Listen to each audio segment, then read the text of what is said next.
আরে এটাই তো দয়াময়ের সেই প্রতিশ্রুত দিবস, যেই দিবসের ওয়াদা তিনি দিয়েছিলেন, যেই দিবসের কথা বললে বেঈমানরা হাসাহাসি করতো, বলতো আমরা মারা যাব, মারা যাওয়ার পরে মাটির সাথে পচে গলে মিশে যাব, আবার নাকি আমাদেরকে উঠানো হবে, আমাদেরকে আবার আকৃতি দেওয়া হবে, আমাদেরকে বিচার করা হবে। এসব সব বানোয়াট কথা। এ ধরনের লোক আমাদের দেশ সহ গোটা দুনিয়ায় আছে না নাই? নিঃসন্দেহে আছে। কিয়ামতের অবস্থা কেমন হবে, কতটা ভয়াবহ পরিস্থিতি হবে মানুষের, মানুষ কতটা আতঙ্কিত হবে। নবীজি বলেন কিয়ামতের দিন সবাই বিবস্ত্র অবস্থায় উঠবে, কারো গায়ে পোশাক থাকবে না। আয়েশা সিদ্দিকা রাদিয়াল্লাহু তাআলা আনহা বলেন, ইয়া রাসূলুল্লাহ, মানুষেরা কি লজ্জা পাবে না, একজন কি আরেকজনের দিকে তাকাবে না? নবীজি বলেন, আয়েশা, মানুষ এতটা চিন্তিত ভীত থাকবে যে একজন আরেকজনের দিকে তাকানোর বিষয়টা চিন্তাও করবে না। কঠিন এক অবস্থা। ওই দিনটা সাধারণ দিনের মতো হবে না, এক একটা দিনের মেয়াদ হবে দুনিয়ার কমপক্ষে 50,000 বছরের সমান। সুবহান। ইয়াওমান কানা মিকদারুহু 50 আলফ সানা, 50,000 বছরের সমান এক একটা দিন হবে, লম্বা এক সময়। ওইখানে আমাদেরকে অবস্থান করতে হবে। সর্বশেষ পরিস্থিতি বিচার আচার হবে। আল্লাহ সুবহানাহু ওয়া তাআলা এই দুনিয়াতে আমরা যত দলে, যত মতে, যত মতাদর্শে, যত ধর্মে এই পৃথিবীর মানুষ বিভক্ত হোক না কেন, কিয়ামতের দিন আল্লাহ তাআলা মানুষকে দুই ভাগে বিভক্ত করবেন। কয় ভাগে? দুই ভাগে। ফারিকুম ফিল জান্নাহ ওয়া ফারিকুম ফিস সাঈর। একদল জান্নাতি হবে আর একদল জাহান্নামী হবে। জাহান্নামীদের মধ্যে একদল অনন্তকাল জাহান্নামে থাকবে, আর একদল দুনিয়ায় পাপাচারে লিপ্ত ছিল কিন্তু ঈমান ছিল। এই পাপাচারের শাস্তি ভোগ করার পরে এরাও জান্নাতে চলে আসবে। তাহলে মূলত দল দুইটা, একদল জান্নাতি আর একদল জাহান্নামী। আল্লাহ রাব্বুল আলামিন যারা বামপন্থী, যারা বাম দিকের দল, এরা জাহান্নামী। আসহাবুল ইয়ামিন যারা, এরা হলো জান্নাতি। আসহাবুশ শিমাল, এরা জাহান্নামী। আর দুনিয়াতে মানুষেরা যেই কর্ম করেছে, আল্লাহ রাব্বুল আলামিন দুনিয়াতে কোন ব্যক্তির পাপের পরিপূর্ণ শাস্তি কাউকে প্রদান করেন না। আবার দুনিয়ায় কেউ যদি নেকের কাজ করে, ভালো কাজ করে, আল্লাহ তাআলা এই দুনিয়াতে তার ভালো কাজের পূর্ণ প্রতিদান তাকে দেন না। কারণ দুনিয়া ভালো কাজের পূর্ণ প্রতিদান দেওয়ার জায়গা নয়। এই জন্য আল্লাহ তাআলা কোরআনুল কারীমের মধ্যে এক জায়গায় বলেন, ওয়া ইন্নামা তুওয়াফাউনা উজুরাকুম ইয়াওমাল কিয়ামাহ ফামান যুহজিহা আনিন নার ওয়া উদখিলাল জান্নাতা ফাকাদ ফাজ। আল্লাহ তাআলা বলেন, ওয়া ইন্নামা তুওয়াফাউনা উজুরাকুম ইয়াওমাল কিয়ামাহ, কিয়ামতের দিন প্রত্যেককে তার পূর্ণ প্রতিদান দেওয়া হবে। যে ভালো কাজ করেছে তাকে ভালো কাজের পূর্ণ প্রতিদান দেওয়া হবে, যে মন্দ কাজ করেছে তাকে কিয়ামতের দিন তার মন্দ কাজের পূর্ণ প্রতিদান দেওয়া হবে। দুনিয়াতে যা দেওয়া হয় এটা অতি অতি সামান্য, সেটা ভালো কাজের হোক আর মন্দ কাজের হোক। এজন্য যারা আসহাবুশ শিমাল, যারা জাহান্নামী, এরা তাদের কর্মের কারণে আটক থাকবে, আবদ্ধ থাকবে। কোথায়? বলে জাহান্নামের মধ্যে। তাহলে দুনিয়ায় মানুষকে তার বদ আমলের পূর্ণ শাস্তি দেওয়ার জায়গা কোথায়? বলেন জাহান্নাম। কোথায়? জাহান্নাম। লম্বা কথা, আমি অল্প কথার মধ্যে বোঝানোর চেষ্টা করতেছি। আমি যে আয়াতগুলো তিলাওয়াত করেছি, এখানে আল্লাহ তাআলা এই কথাই বলেন, কুল্লু নাফসিন বিমা কাসাবাত রাহিনা ইল্লা আসহাবাল ইয়ামিন। প্রত্যেকে তার কর্মের কারণে আবদ্ধ থাকবে। মুফাসসিরিনে কেরাম বলেন, এখানে উদ্দেশ্য হলো যারা পাপী, পাপাচারে লিপ্ত ছিল, তারা তাদের পাপের কারণে জাহান্নামে আবদ্ধ থাকবে, আটক থাকবে। ইল্লা আসহাবাল ইয়ামিন, তবে যারা ডানপন্থী, ডান দিকের দলের লোক, তারা নয়, কারণ তারা তো জান্নাতি। এইবার জান্নাতি জান্নাতি, জাহান্নামী জাহান্নামী। হাসরের ময়দানে মানুষ ভীত সন্ত্রস্ত থাকবে, কত চিন্তিত ভীত থাকবে, কেউ কাউকে পরিচয় দিতে চাইবে না। আল্লাহ তাআলা কোরআনুল কারীমের মধ্যে একটা চিত্র তুলে ধরে বলেন, ইয়াউমা ইয়াফিরুল মারউ মিন আখিহি ওয়া উম্মিহি ওয়া আবিহি ওয়া সাহিবাতিহি ওয়া বানিহি লিকুল্লি ইমরিইন মিনহুম ইয়াউমা ইযিন শা'নুন ইউগনি। আল্লাহ তাআলা বলেন কিয়ামতের দিন ভাই ভাইয়ের থেকে পলায়ন করবে, ওয়া উম্মিহি ওয়া আবিহি, পিতামাতার থেকে পলায়ন করবে, ওয়া সাহিবাতিহি ওয়া বানি, স্ত্রী সন্তানদের থেকে পলায়ন করবে। পৃথিবীতে প্রত্যেকটা বাবা তার সন্তানের জন্যই কষ্ট করে, পরিশ্রম করে, স্বামী তার স্ত্রীর জন্য করে, সন্তান মা বাবার জন্য করে। দুনিয়াতে কোনো সন্তান যদি মুসিবতে পড়ে, বিপদে পড়ে, সন্তানকে ওই বিপদ থেকে বাঁচানোর জন্য যদি পিতার জীবন দিতে হয়, পিতা ওই সন্তানের কল্যাণের জন্য তার জীবন দিতেও দ্বিধাবোধ করে না। কিন্তু কিয়ামতের দিন ওই সন্তান থেকে পালাবে, কেউ চাইবে না কোনো পরিচিত কারোর সাথে তার দেখা হয়ে যায়, প্রত্যেকে নিজের চিন্তায় বিভোর থাকবে। কিন্তু ওই মানুষগুলো যখন জান্নাতে যাবে, তখন দুনিয়ায় যারা পরিচিত ছিল সবাইকে খুঁজতে থাকবে, কিন্তু সবাইকে খুঁজে তো আর জান্নাতে পাবে না। পাবে না কি? সবাইকে খুঁজে জান্নাতে পাবে না, কারণ দেখা যাবে তার অনেক বন্ধু, আত্মীয় স্বজন, আপনজন, প্রিয়জন জাহান্নামের বাসিন্দা হয়ে গেছে। তাফসীরে ইবনে কাসীরের মধ্যে আসছে, আল্লাহ রাব্বুল আলামিন জান্নাতি এবং জাহান্নামীদের মধ্যে দেখা এবং কথাবার্তার ব্যবস্থা করে দিবেন। জান্নাতি জাহান্নামীকে দেখবে, জাহান্নামী জান্নাতীকে দেখবে, জান্নাতি জাহান্নামীদেরকে দেখবে। দেখার জন্য জাহান্নামে যাওয়া লাগবে না, আল্লাহ তাআলা দেখায় দিতে পারবে। আধুনিক প্রযুক্তির কল্যাণে এটা আমাদের জন্য বোঝা সহজ। আপনার কোনো আত্মীয়, আপনার কোনো বন্ধু, সন্তান, ভাই ব্রাদার যদি পৃথিবীর আরেক প্রান্ত আমেরিকায়ও থাকে, তাকে যদি আপনার একটু দেখতে মন চায়, বলেন তো মোবাইলে ইন্টারনেটের কানেকশন দিয়া হোয়াটসঅ্যাপে, ইমোতে, মেসেঞ্জারে ফোন দিলে দেখা যায় কি যায় না? আপনি আপনার এলাকায় বাড়িতে সিসি ক্যামেরা লাগায় রাখছেন, আপনি যদি দুনিয়ার অপর প্রান্তেও থাকেন, মোবাইল দিয়ে আপনি আপনার সিসি ক্যামেরা দিয়ে বাড়িতে কে কোথায় আছে দেখতে পারবেন। যেই আল্লাহ মানুষকে এই বুদ্ধি দান করলেন, ওই আল্লাহ জান্নাতে বসায়া জান্নাতীদেরকে জাহান্নামীদের অবস্থা দেখাতে পারবে কি পারবে না? এটা আল্লাহর জন্য অতি সহজ এক বিষয়। মানুষ যখন আরাম আয়েশে থাকে, সে যদি অন্যান্য মানুষের কষ্ট দেখে, তাহলে এই আরাম আয়েশে যে আছে এই জন্য আল্লাহর কৃতজ্ঞতা বেশি বেশি প্রকাশ করে। তারা মানুষ যদি আরামে থেকে অন্য মানুষের কষ্ট দেখে, তাহলে তার মধ্যে এই আরামে থাকার জন্য আল্লাহ তাআলার প্রতি কৃতজ্ঞতা বাড়ে। জান্নাতীরা যখন জাহান্নামের দিকে তাকায় দেখবে, হায় রে, এ তো আমার অনেক পরিচিত বন্ধু বান্ধব, আত্মীয় স্বজন জাহান্নামের মধ্যে শাস্তি ভোগ করতেছে। একসাথেই তো আমরা চলতাম, একই স্কুলেই তো পড়তাম, একই বাজারেই তো ব্যবসা করতাম, একই এলাকায় তো আমরা খেলাধুলা করতাম। এইবার আল্লাহ তাআলার কাছে শুকরিয়ার মাত্রা বাড়ায় দিবে, বলবে, আল্লাহ, দুনিয়ায় তো ওরাই আমার সাথী ছিল, আপনি যদি আমার প্রতি দয়া না করতেন, তাহলে হয়তো আজকে আমাকেও ওদের সাথে জাহান্নামে থাকা লাগতো। আল্লাহর প্রতি কৃতজ্ঞতার মাত্রা তারা বাড়ায় দিবে। এইবার জাহান্নামীরা জান্নাতীদের অবস্থা দেখবে।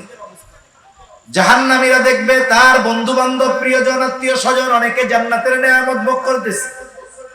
মনে রাখবেন, অনেক সময় মানুষের কিছু বিষয় দেখার দ্বারা কষ্টের মাত্রা অনুভব হয় বেশি।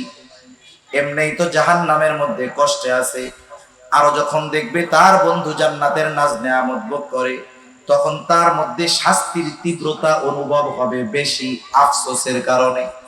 আফসোস করবে আর বলবে, আহারে, আমার ওই নামাজি বন্ধুর সাথে যদি আমি আমার সব সময়গুলো কাটাইতাম, আমি যদি আমার মসজিদের ইমামের সাথে সময়টা কাটাইতাম, ওই দিনদার মুত্তাকি তাবলীগওয়ালা ভাই তার সাথে যদি আমি সময়টা কাটাইতাম, আলেমরে যদি বন্ধু বানাইতাম, ভালো মানুষগুলোকে যদি আমি বন্ধু বানাইতাম, তাহলে আজকে আমি ওদের সাথেও জান্নাতে থাকতে পারতাম। এই যে আফসোস, আফসোসের কারণে মানুষের কষ্ট বাড়ে, কষ্টের অনুভব বাড়ে, কষ্টের মাত্রা বেশি অনুভব হয়। দেখা হইল, এইবার কথাবার্তার ব্যবস্থা আল্লাহ করে দিল। আল্লাহ রাব্বুল আলামিনের পরে বলেন, ফি জান্নাতি ইয়াতাসাআলুনা আনিল মুজরিমিন মা সালাকাকুম ফি সাকার। জান্নাতীরা জান্নাতের মধ্যে পরস্পর আলোচনা করবে, তাদের কাছে জানতে চাইবে, মা সালাকাকুম ফি সাকার, কোন কারণে তোমরা এই সাকারের অধিবাসী হইলা, কোন কারণে তোমরা জাহান্নামী হইলা। তাদেরকে জিজ্ঞাসা করবে। আল্লাহ রাব্বুল আলামিন কোরআনুল কারীমের মধ্যে ওই জাহান্নামীরা কি জবাব দিবে আল্লাহ তাআলা তাও জানায় দিয়েছে। কত সুন্দর স্পষ্ট কথা যে তারা জবাবে বলবে তারা কেন জাহান্নামী। জান্নাতীরা প্রশ্ন করতেছে কোন কারণে বা কোন জিনিসে তোমাদেরকে এই সাকারে অধিবাসী বানাইলো, কেন তোমরা জাহান্নামী হইলা। এবার জাহান্নামীরা জবাব দিবে, কি জবাব দিবে? যেই কারণগুলোয় তারা জাহান্নামে গেছে, প্রথমত আমাদের খেয়াল রাখতে হবে ওই কারণগুলো যদি আমাদের মধ্যে থাকে, জাহান্নামীরা যেই কারণে জাহান্নামী ওই কারণগুলো যদি আমাদের মধ্যে থাকে, আমরা কি ওইগুলো রাখবো নাকি বাহির করে দিব? জোরে বলেন, রাখবো না বাহির করে দিব? কারণ দুই একজন আছেন নাকি যে হুজুর সবাই তো জান্নাতে যাইতে চায়, আমি একটু জাহান্নামে যাইবার চাই, আছেন দুই একজন? এই ক্যান্ডিডেট মনে হয় নাই এই জায়গায়, গোটা দুনিয়া খুঁজলে পাওয়া যাবে। সবাই জান্নাতে যাইতে চায় কিন্তু জান্নাতে যাওয়ার কাজ করে না। সবাই আমরা জাহান্নাম থেকে বাঁচতে চাই কিন্তু জাহান্নাম থেকে বাঁচার কাজ করতে আমরা রাজি নেই। জাহান্নামীরা তাদের জাহান্নামে যাওয়ার প্রথম কারণ বলবে ক্বালু লাম নাকু মিনাল মুসাল্লিন, আমরা মুসল্লি ছিলাম না, নামাজি ছিলাম না। মুসল্লি কারে বলে? সপ্তাহে একদিন মসজিদে গিয়ে হাজিরা দিলে সে মুসল্লি নয়। প্রত্যেক জায়গায় একই অবস্থা, বিশেষ করে আমাদের ঢাকা শহরে 6 তলা 7 তলা মসজিদ, মহল্লার মসজিদ জুমার দিন সব ভরে যায়। শুধু তাই না, মসজিদে যত মানুষ রাস্তায় তার চাইতে আরো বেশি। যেই মহল্লায় এত মানুষ জুমার নামাজে হাজির হলো, তার মানে এই মানুষগুলো মহল্লার মানুষ, সবগুলোর উপরে নামাজ ফরজ। কিন্তু দেখা যাবে কি হবে, ওই দিনই জুমার দিন শুক্রবার আসরের নামাজে 5 তলা তো বহু দূরের কথা, নিচের তলার 5টা কাতারও আসরের নামাজে ভরে না। তাহলে একদিন হাজিরা দিলে সে মুসল্লি নয়। প্রকৃতপক্ষে মুসল্লি তো হলো সে, হাজারো ব্যস্ততা শত ব্যস্ততা তাকে নামাজ থেকে ফিরায় রাখতে পারে না। তার ব্যস্ততা যতই থাক না কেন, নামাজের সময় হলে সে আর স্থির থাকতে পারে না, ঠিক কিনা বলে? হাদিসের মধ্যে আসছে 7 শ্রেণীর মানুষ আরশের ছায়ায় স্থান পায়। এর মধ্যে এক শ্রেণীর মানুষ, নবীজি বলেন রাজুলুন কলবুহু মুআল্লাকুন ফিল মাসাজিদ।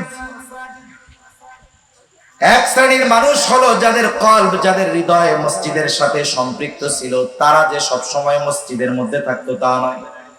তাহলে মসজিদের সাথে হৃদয় সম্পৃক্ত ছিল কেমনে? একটা উদাহরণ দিলে বুঝতে সহজ হবে। আপনাদের এলাকায় যারা যুবক আছেন, তরুণ আছেন, যুবক আছেন যারা, অনেকের বন্ধু বান্ধব হয়তো প্রবাসে আছে, বিদেশে আছে, আছে না এরকম? অনেকের সন্তান বিদেশে আছে, প্রবাসে আছে। এইবার মাঝে মধ্যে যখন ওই প্রবাসী বন্ধুদের সাথে কথা বলে, মা বাবার সাথে কথা বলে, কথা বলার একটা পর্যায়ে এমন কথা বলে, বলে বন্ধুরে আমার দেহটা পড়ে রয়েছে সৌদি আরব কিন্তু মনটা পড়ে রয়েছে বাড়িতে। বলে না এরকম? বলে আমি আছি এই জায়গায়, আমার মন আছে গ্রামের বাড়িতে, আমার দেহটা পড়ে রয়েছে এইখানে। তার মানে তার অন্তর ওই জায়গায় নাই। এই বিষয়টা এরকম যে নামাজি ব্যক্তি যে আরশের ছায়ায় স্থান পাবে, সে 24 ঘন্টা মসজিদে থাকে না, কিন্তু সে যেখানেই থাকুক না কেন তার অন্তর থেকে মসজিদ কখনো বাহির হয় না। সে যখন ফজরের নামাজ পড়ে বের হয়ে যায়, তার চিন্তায় থাকে কর্ম যত থাক, যত ব্যস্ততা থাক, ব্যবসা থাক, কৃষি কাজ থাক, অন্যান্য যত কাজ থাক, সিএনজি চালানো থাক, জোহরের ওয়াক্ত হবে, আজান হবে, আর কোনো কাজ হবে না, মসজিদে যেতে হবে। জোহরের পরে বের হলো, ওই একই নিয়ত যে যত ব্যস্ততা থাক, আসরের নামাজ বাদ দেওয়া যাবে না, মসজিদে আসতে হবে। আসরের নামাজ পড়লো, এরপরে চিন্তা মাগরিবের নামাজে মসজিদে আসতে হবে। মাগরিব পড়লো, যত ক্লান্তি থাক ঘুমায় যাওয়া যাবে না, এশার নামাজ মসজিদে আসতে হবে। এশা পড়ে ঘুমাইলো, চিন্তা যত ঘুম গভীর হোক না কেন, ফজরের নামাজ মসজিদে যাইতে হবে। আল্লাহু আকবার। লোকটা যদিও মসজিদে নাই কিন্তু তার অন্তর মসজিদের সাথে সম্পৃক্ত আছে না? আছে। এই জন্য নামাজি যারা, প্রকৃত মুসল্লি যারা, এরাই মূলত আরশের ছায়ায় স্থান পাবে। মুসল্লি হলে তো লাভ, 5 ওয়াক্ত নামাজ পড়লে লাভ আছে না নাই? আখিরাতের লাভ থাক, আগে একটু দুনিয়ার লাভ আমরা শুনি। আচ্ছা, দুনিয়াতে মানুষ ব্যস্ততার কারণে নামাজ পড়ার টাইম পায় না। বড় বড় বাজারে ব্যবসায়ী নামাজ পড়ে না কেন? বলে ব্যবসার ব্যস্ততা, এত কাস্টমারের ভিড় যে আমি নামাজ পড়ার সময়ই পাই না, এরকম বলে কি বলে না? সিএনজি চালায় নামাজ পড়ে না কেন? বলে যাত্রী টানতে টানতে নামাজ পড়ার টাইম পাই না। আর একজন নামাজ পড়ে না, বলে কেন? বলে সুদের ঋণ উঠাইছিলাম, কিস্তির টাকা জোগাড় করতে করতেই তো জান যায় নামাজ পড়বো কোন সময়, আছে না নাই? তার মানে মানুষ 5 ওয়াক্ত নামাজ না পড়ার পেছনে যত কারণ আছে এর মধ্যে অন্যতম একটি কারণ হলো মানুষ নিজের জীবন উপকরণ তথা রিজক অন্বেষণের জন্য নামাজ পড়ার টাইম দেয়। কথা বুঝতে পারছেন তো? সিএনজি ওয়ালা সিএনজি কেন চালায়, দোকানদার দোকানদারি কেন করে, ব্যবসায়ী ব্যবসা কেন করে, চাকরিজীবী চাকরি কেন করে, কৃষিজীবী কৃষিকাজ কেন করে? শখে করে না, করে রিজিকের জন্য। ঠিক কিনা বলেন?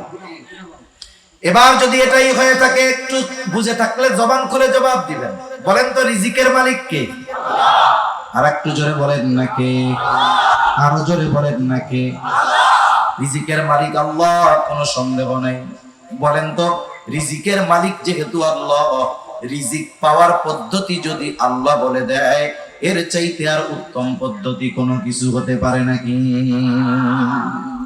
সেজন্য আল্লাহ প্রদত্ত ফর্মুলা যদি অনুসরণ করি তাহলেই বরকতময় রিজিক পাওয়া যাবে।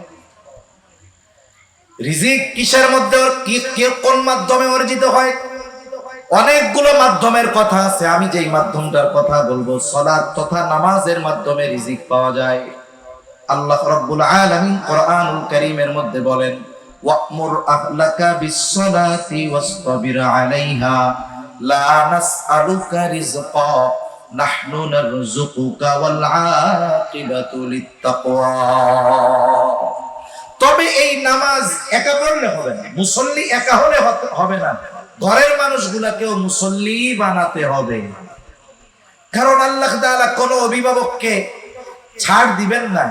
প্রত্যেকটা অভিভাবককে তার অধীনস্থদের ব্যাপারে কিয়ামতে আল্লাহ জিজ্ঞাসা করবেন। নবীজি বলেন, কুল্লুকুম রাঈন ওয়া কুল্লুকুম মাসউলুন আন রাইয়াতিহি। প্রত্যেকেই দায়িত্বশীল, প্রত্যেককে তার দায়িত্বের ব্যাপারে জিজ্ঞাসা করা হবে।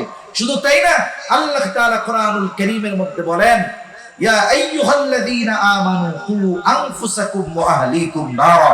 হে ঈমানদারেরা, নিজে জাহান্নামের আগুন থেকে বাঁচো, অধীনস্থদেরকেও বাঁচাও। তাহলে বলেন তো, পিতা যদি একা নামাজ পড়ে, অধীনস্থরা যদি নামাজ না পড়ে, কাজ হবে? ধরা খেতে হবে কি হবে না? নিঃসন্দেহে হবে।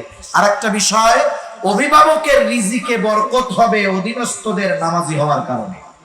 একজন অভিভাবক, সে নামাজি, অনেক উপার্জন করে, কিন্তু তার অধীনস্থ যারা এরা নামাজি নয়, তাহলে ওই বেনামাজিদের কারণে এই অভিভাবকের রিজিককে আল্লাহ বরকত শূন্য করে দিবে। অনেকে মাঝে মধ্যে প্রবাস থেকে ফোন দেয়, বলে যে হুজুর একটু দোয়া করেন। কেন দোয়া কেন? বলে এত উপার্জন করি, বরকত হয় না।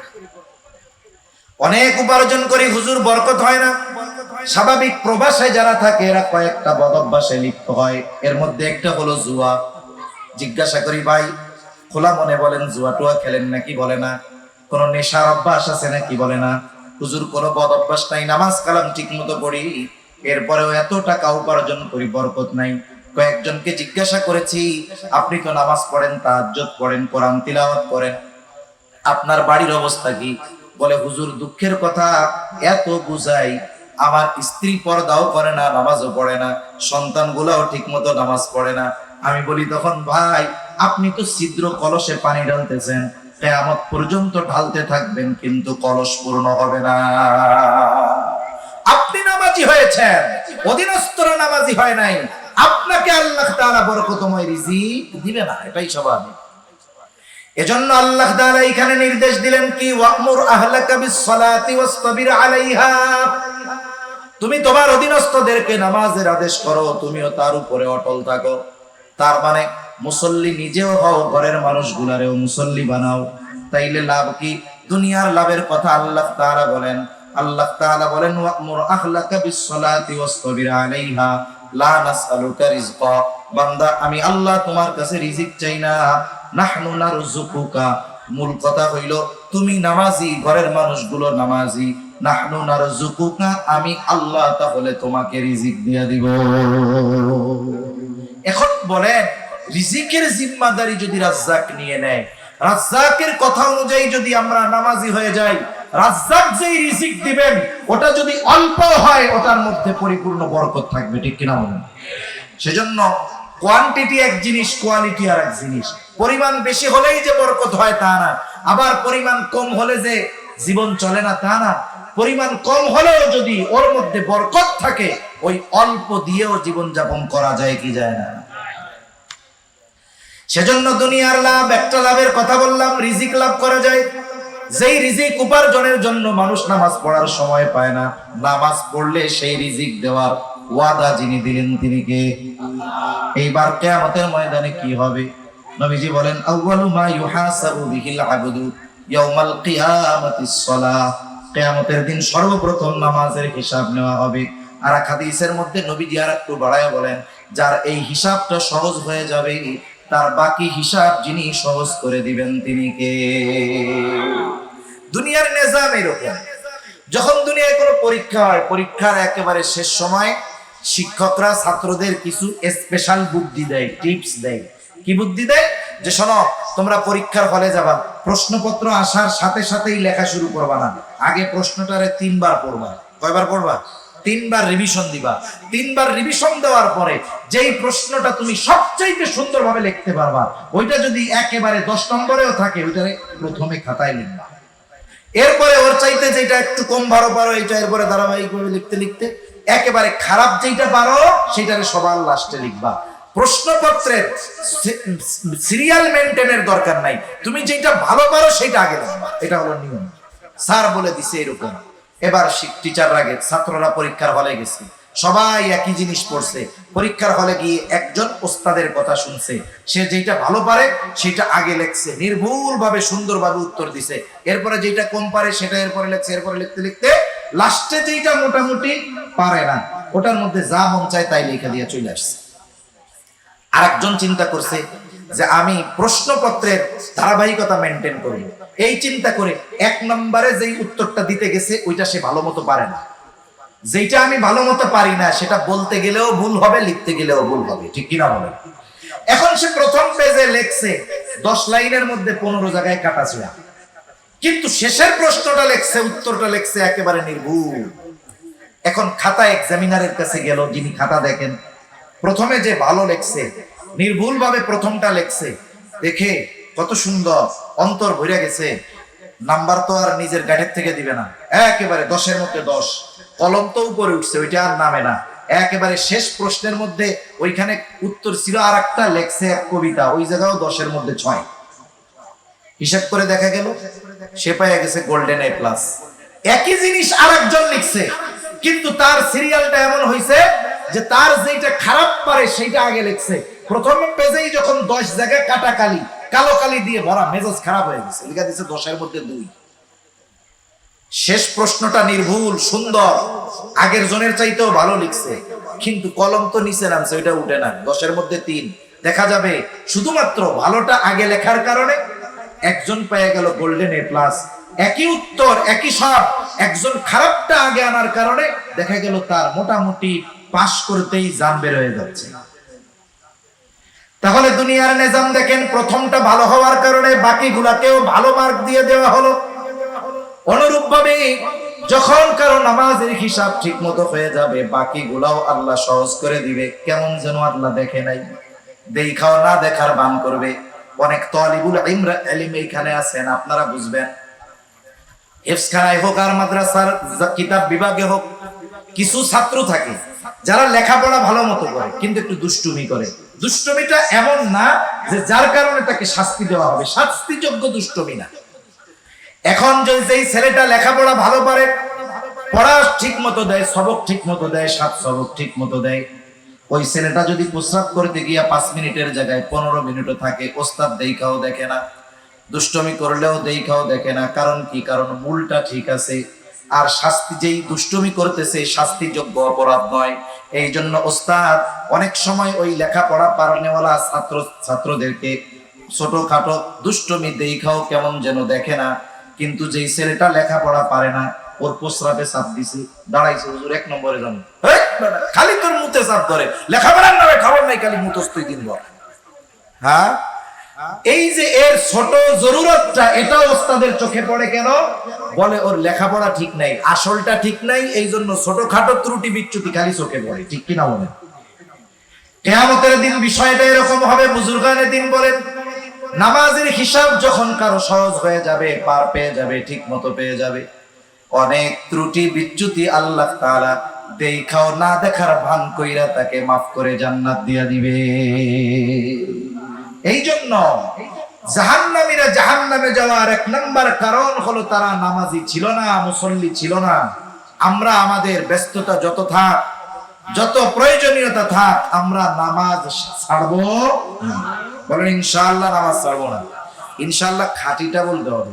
এক জায়গায় তাবলিগ জামাত আসছে, এখন আইসা একজনে এমন তশকিল করা শুরু করছে, 3 চিল্লার লেগে আর ছুটতে পারে না। আরেকজনে কানে কানে কয়ে আইসা কয় যে ইনশাআল্লাহ ছেড়ে দিব। কথা বুঝেন নাই মনে হয়? ওরে তো তশকিল করতেছে যে তুমি 3 চিল্লায় চলো, ব্যাক চিল্লায় চলো। এখন লজ্জায় না কইতে পারে না, আবার হাও কইতে পারে না। ও একটা টেনশনের মধ্যে পড়ে গেছে না, তখন আরেক বন্ধু এসে ওর কানের কাছে মুখ লাগায় কয় তুই কও যে ইনশাআল্লাহ যামুনে। তার মানে বলেন তো, এই যে ইনশাআল্লাহ বলছে, এটা কি আসলে যাওয়ার জন্য বলছে না বাঁচার জন্য বলছে? বর্তমানে ইনশাআল্লাহর পরিভাষা এরকম হয়ে গেছে, একজনের কিছু বললে সে না কয় না, না না কইয়া কয় ইনশাআল্লাহ। নার পরিবর্তে কি ব্যবহার করে? ইনশাআল্লাহ। এটা ঠিক না, এটা ঠিক নয়। এজন্য অরিজিনাল ইনশাআল্লাহ বলতে হবে যে আমরা আমাদের শত ব্যস্ততার মধ্যেও নামাজ ছাড়বো না। নামাজ জান্নাতের চাবি। দৈনিক 101 ঘন্টা সময় লাগে। আমি আপনি যদি 101 ঘন্টা 1.5 ঘন্টা সময় আল্লাহর ঘরে না দেই, আল্লাহর কুদরতি কদমে সাজদা না দেই, তাহলে আল্লাহ তাআলা আমাদের অনন্তকালের জান্নাত দিবেন, এটা আশা করা ভুল। এজন্য 1 নম্বরে জাহান্নামীরা বলবে লাম নাকু মিনাল মুসাল্লিন, আমরা মুসল্লি ছিলাম না। জাহান্নামীরা বলবে আর আমাদের ওয়াদা হবে আমরা মুসল্লি হব। শত ব্যস্ততা আসুক, কষ্ট আসুক, আমরা নামাজ ছাড়বো না। মাঝে মধ্যে ফিলিস্তিনের, ইসরায়েলের জালেমদের বোমার আঘাতে ক্ষতবিক্ষত হয়ে যাওয়া অনেক ছোট ছোট বাচ্চাদের ভিডিও আসে। আরে হাতটা পড়ে গেছে, ব্যান্ডেজ বাঁধা, নাকের মধ্যে অক্সিজেনের মাস্ক লাগানো, দেখা যায় ওই অবস্থায়ও ওই ছোট বাচ্চাটা নামাজ ছেড়ে যায় না। সেজন্য জীবনের শত ব্যস্ততা যত কিছু থাক, নামাজ ছাড়া যাবে। 2 নম্বর জাহান্নামীরা জাহান্নামে যাওয়ার দ্বিতীয় কারণ বলবে ওয়ালাম নাকুনু তুইমুল মিসকিন, আমরা মিসকিনদেরকে খানা খাওয়াইতাম না। সাধারণভাবে খানা খাওয়ানো এটা ফজিলতের কাজ। নবীজির কাছে একজন এসেছেন, এসে জিজ্ঞাসা করে আইয়ুল ইসলামি খায়র, ইসলামের মধ্যে সর্বোত্তম আমল কোনটা? নবীজি উম্মতের রূহানি ডাক্তার, রোগীর অবস্থা বুঝা প্রশ্নের জবাব দিতেন। দেখা যাইতো একই প্রশ্ন ব্যক্তির পরিবর্তনের কারণে জবাবের ভিন্নতা থাকতো। নবীজি তাকে বলতেছে তুতাইমুত তাআম ওয়া তাকরাউস সালাম আলা মান আরাফতা ওয়া মান লাম তারিফ, তুমি মানুষকে খানা খাওয়াও, পরিচিত অপরিচিত মানুষকে বেশি বেশি সালাম দাও। নবীজি সাল্লাল্লাহু আলাইহি ওয়াসাল্লাম বলেছেন তুতাইমুত তাআম, খানা খাওয়াও, কোনো স্তর বিন্যাস করেন নাই, বলেন নাই গরিবরে খাওয়াও, ধনীরে খাওয়াবা না, অসহায়রে খাওয়াও, এইরকম নবীজি বলেন নাই। তার মানে বোঝা গেল কোন ব্যক্তি যদি আল্লাহর জন্য কাউকে খানা খাওয়ায়, এই খানা খাওয়ানো এটা উত্তম একটা আমল। যার প্রয়োজন নাই তাকেও যদি আল্লাহর জন্য খাওয়ায় তাহলে সওয়াব, আর যার প্রয়োজন আছে তাকে যদি খাওয়ায়, বলেন তো সওয়াব বেশি না কম? তার খাবার প্রয়োজন, মিসকিন যে তার তো খাবার প্রয়োজন, ক্ষুধার্ত যে তার খাবার প্রয়োজন। নবীজি বলেন যে এক মুমিন ভাইয়ের প্রয়োজন মিটায়া দিবে আল্লাহ তাআলা, দুনিয়া আখিরাতে তার প্রয়োজন মিটায়া দিবে। সুবহানাল্লাহ। এজন্য মিসকিন, অসহায়, দরিদ্র যারা, এদের খাবারটা প্রয়োজন। তাহলে আপনি যদি মিসকিন, অসহায়দের খাবার খাওয়ান, 2টা কাজ হবে। 1 নম্বরে খানা খাওয়ানোর ফজিলত অর্জন করতে পারবেন, 2 নম্বর তার প্রয়োজন মেটানোর জন্য সওয়াব পাওয়া যাবে। প্রতিদান আল্লাহ কি দিবেন বলে দুনিয়া আখিরাতের প্রয়োজন আল্লাহ তাআলা মেটানোর জিম্মাদারি দিবেন। সুবহানাল্লাহ। এজন্য মিসকিন, অসহায়দেরকে খানা খাওয়াবো। অনেক সময় অনেক দরিদ্র অভাবী মানুষ আমাদের কাছে খানা খাইতে চায়, আমরা তাড়ায় দেই। খারাপ ব্যবহার করা যাবে না। ভালো কথা, এটাও কিন্তু সাদাকা। আপনি 10 টাকা দিয়া যদি তারে খোটা দেন, 100 টাকা দিয়া যদি খোটা দেন, এটা গুনাহ হবে। কিন্তু না দিয়ে যদি তাকে উত্তম ভাষায় ফিরাইয়া দেন, এর দ্বারাও ভালো কথা বলার কারণে সাদাকার সওয়াব পাওয়া যাবে। এজন্য কোন সায়েল যদি আমার আপনার কাছে কিছু চায়, কেউ যদি কোনো কিছু চায়, থাকলে দিব, না থাকলে যদি বন্ধু বান্ধব থাকে তার কাছ থেকে নিয়ে দিব, তাও যদি না পারি উত্তম ভাষায় তাকে ফিরাইয়া দিব ইনশাআল্লাহ। ঠিক আছে তো? বলবো ভাই এখন নাই, তুমি পরে আইসো, ইনশাআল্লাহ দিব। বলেন তো একজন যদি 100 টাকা দিয়ে ওরে বলে ধর তোকে জ্বালায় আর রাস্তাঘাটে আসা যায় না, ধর নে 100 টাকা, ও এরকম দিল। আরেকজন না দিতে পারলো ঠিক, কিন্তু বললো ভাই দিতে পারলাম না, তুমি পরে আসলে, তাহলে তাকে শাস্তি দেওয়া হবে ঠিক, কিন্তু অনন্তকাল জাহান্নামে থাকবে না। কিন্তু যেই ব্যক্তি ওই অপরাধগুলার সাথে সাথে কিয়ামতের ব্যাপারে অবিশ্বাসী, নিঃসন্দেহে অনন্তকাল তাদেরকে জাহান্নামে থাকা লাগবে। ওয়া কুন্না নুকাযযিবু বিয়াউমিদ্দিন, আমরা কিয়ামতের দিবসকে অস্বীকার করতাম। কিয়ামতের প্রতি বিশ্বাস এটা ঈমানের 6টি ভিত্তির অন্যতম একটি ভিত্তি। আমরা ছোটবেলায় বক্তব্যে পড়েছি, আমাদেরকে পড়ানো হইতো, তখন তো না বুঝা পড়তাম, মুখস্থ করাইতো, কিন্তু ওর মধ্যেই যে আমাদের জীবনের মূল নীতি, আমাদের ঈমানের বীজ তখন যে আমাদের অন্তরে বপন করে দেওয়া হতো, আমরা ছোটবেলা বুঝতাম না, কিন্তু জীবনের সবচেয়ে গুরুত্বপূর্ণ শিক্ষাগুলো আমাদেরকে মক্তব থেকে দেওয়া হতো। কি পড়ছি আমরা? আমানতু বিল্লাহ ওয়া মালাইকাতিহি ওয়া কুতুবিহি ওয়া রুসুলিহি ওয়াল ইয়াউমিল আখিরি ওয়াল কদরি খাইরিহি ওয়া শাররিহি মিনাল্লাহি তাআলা ওয়াল বাসি বাদাল মাউত। এখানে মোট 7টি কথা আছে, কিন্তু একটা আছে 2 in 1, ওয়াল ইয়াউমিল আখিরি ওয়াল বাসি বাদাল মাউত। এই দুইটা হলো 2 in 1, একের মধ্যে 2। এই হিসাবে ঈমানের ভিত্তি 6টা। একেবারে মৃত্যুর পর থেকে নিয়ে সব কিছুকেই পরকাল যদি ধরা হয়, কিয়ামত পরকাল যদি ধরা হয়, তাহলে এই পরকালের প্রতি পূর্ণাঙ্গ বিশ্বাস রাখতে হবে। কেউ যদি পরকালের কোন বিষয়কে আংশিক অবিশ্বাস করে, নিঃসন্দেহে সে হবে ঈমান।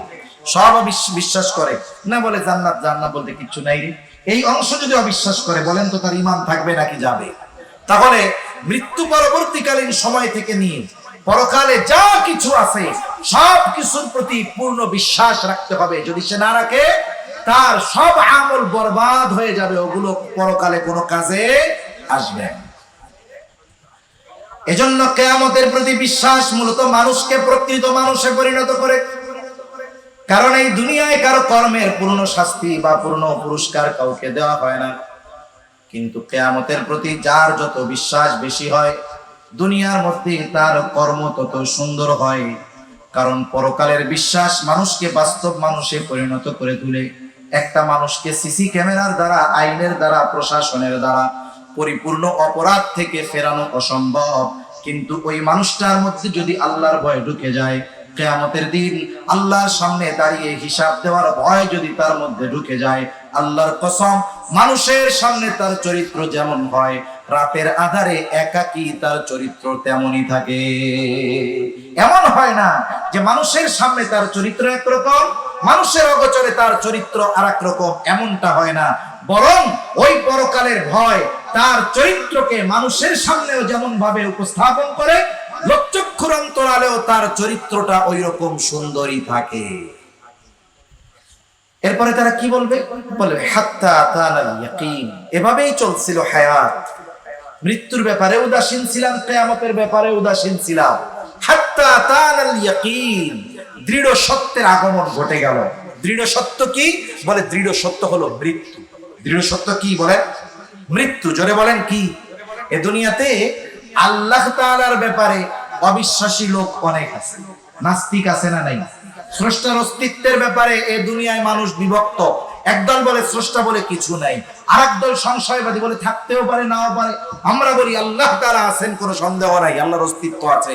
এই ব্যাপারেও ইখতিলাফ আছে, কিন্তু মৃত্যুর ব্যাপারে মতানক্য এ দুনিয়ায় আছে। কথা বলে না। নাস্তিক কে কথা বলে যে আমি মরবো না, এটা কি বলে? তাহলে মৃত্যু এটা এমন এক সত্য যেটাকে সবাই স্বীকার করে, এজন্য এটাকে দৃঢ় সত্য বলা হয়েছে। হাত্তা আতানাল ইয়াকিন, দৃঢ় সত্যের আগমন ঘটলো, মৃত্যু চলে আসলো। কি হবে? আল্লাহ তাআলা বলেন ফামা তানফাউহুম শাফাআতুশ শাফিঈন। এদের জন্য কোন সুপারিশকারীর সুপারিশ গ্রহণ করা হবে না। কেউ যদি আমলগুলো খারাপ করে, ঈমান ঠিক থাকে, শাস্তির পরে সে মাফ পেয়ে যাবে। কিন্তু এই 4 বদঅভ্যাসের মধ্যে যদি তার এটাও থাকে যে সে পরকালকে অস্বীকার করতো, নিঃসন্দেহে সে জাহান্নামী, তার জন্য কারো সুপারিশ কবুল হবে না। তাই আল্লাহ তাআলা আমাদের সকলকে এই জাহান্নামীদের জাহান্নামে যাওয়ার এই কর্মগুলো থেকে বেঁচে থাকার তৌফিক দান করুন। সকলে জবান খুলে বলি আমিন, আরো জোরে বলি আমিন। ওয়া আখিরু দাওয়ানা আলহামদুলিল্লাহি রাব্বিল আলামিন। আসসালামু আলাইকুম ওয়া রাহমাতুল্লাহি ওয়া বারাকাতুহু।